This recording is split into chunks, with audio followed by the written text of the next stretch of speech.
بسم الله الرحمن الرحیم. السلام علیکم. نن یو ټاپک دی چې هغه شوګر سره ریلیټډ دی، چې هغه شوګر سره ډېر تعلق دی، چې هغې ته مونږ ډایبټک نیوروپیتي وایو. په شوګر په مریض کې چې د رګونه کمزوري شي نو د دې په باره کې به یو څو خبرې کوو. دا شوګر چې کله ډېر وخت وچلیږي، تقریبا اکثر له 7 کاله، او په دې لساتو کالو کې دا څوک چې ډېر خیال ونه ساتي او ډېر کنټرول ونه چلیږي، نو په دې کې د دې د اعصابي رګونه چې کم ته چې موږ نرز وایو نو دا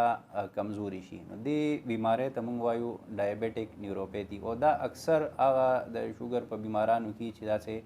تقریبا د 18 کالو نه زیات ټایم شوي د شوګر، او په دغه ټایم کې لکه ډېر خیال نه ساتلی، ډېر کنټرول نه ساتلی، پوره پراپر علاج نه کړی، نو د دې زیاتر اثر چې نو هغه په پیریفرل نرز باندې. لکه پیریفرل نرز مطلب دی چې لکه کم د لاسونو او د خپو د اخیري لکه د ګوتو دا او داسې د خپو ګوتې شوې، د لاسونو ګوتې شوې، د دې دا کم رګونه چې نو دا کمزوري شي. نو په دې کې خو 2-3 سیزونه زیات لکه مریض کمپلینټ کوي. هغه دی چې یو خو د ده کم حس دی لکه په ټمپریچر باندې پوهېدل چې څنګه هغه په ګرم او په یخ باندې، نو دا لږ کم شي. هغه خاص کر اول د خپو دا شروع کېږي، زیات په خپو باندې، نو هغه وایي به چې زه په خپو باندې زیات لکه په ګرم او یخ نه پوهېږم. چاته پکې داسې هغه وایي چې دا خپې مې اوده کېږي. څوک داسې چې لږ ایډوانس شي نو هغوی وایي چې زه ګرځم هم نو ماته دا پته نه لګي چې دا خپې داسې ماته لګي چې زه داسې په هوا روان یم، لکه په دې خپو زه پوهېږم نه. څوک داسې چې هغوی ته اکثر په چپل باندې هم نه پوهېږي، په لاره ته چپل وځي، هغه ته دا پته نه لګي چې زما په خپه باندې پیزار شته او که نشته دی، نو دا دې ته مونږ نیوروپیتي وایو. نو دا چې کله زیات ایډوانس شي، کله پکې داسې هم کېږي چې دې کې مونږ ورته فوټ ډراپ وایو، چې دا هغه رګې کار پرېږدي نو دا خپه چې ده نو داسې خپله اوچتولی نه شي. نو د دې نه د بچ کېدو لپاره د ټولو نه مخکې خو زیات ضروري دا ده چې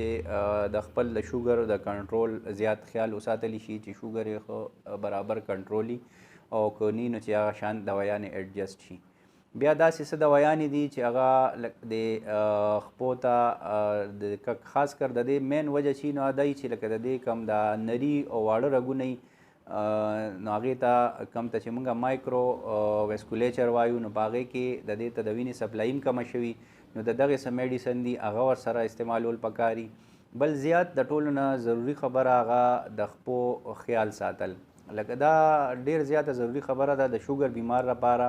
چې داسې پیزار استعمالوي چې هغې کې د دې خپې لږي را لږي نه څه سره، چې اکثر داسې چې د دې په خپو باندې چونکې پوهېږي نه، نو اکثر یو ځای زخمي شي، یو ځای سره لګي یا نو هغه زخمي شي، او هغه زخم چې دی نو ورو سیوا کېږي. داسې اکثر تاسو به کتلي چې شوګر مریض نه کله د ګوته ترې کټ کړي شي یا ترې خپه کټ کړي شي، چونکې هغه ګینګرین شي، خرابه شي، همدغه زخم ورو دونه سیوا شي چې هغه خراب شي، او هغه ته چونکې هغه په سنسیشنز نه پوهېږي، هغه په یخ او په ګرم نه پوهېږي، نو د هغې د وجې هم هغه ته دغه وروستو نورې مسلې پیدا کېږي. نو د دې کې د ټول نه زیات ضروري د شوګر کنټرول او د خپو ډېر خیال ساتل. دې کې یو بل سیز ډېر زیات دغه دی کم ته چې مونږ اټونومیک نیوروپیتي وایو. اټونومیک نیوروپیتي دا سیز دی چې که فرض که لکه دغه د معدې ته چې کم داسې اعصابي رګونه راځي،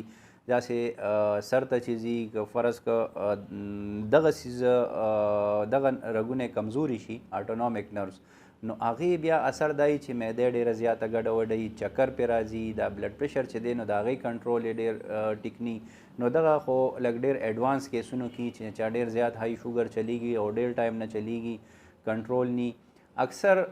زما به کم از کم تاسو ته یو دا مشوره وي چې لکه اکثر خلک شوګر چې نو په 300 په 400 کې به چلیږي، چې موږ ته راشي اکثر ورته موږ د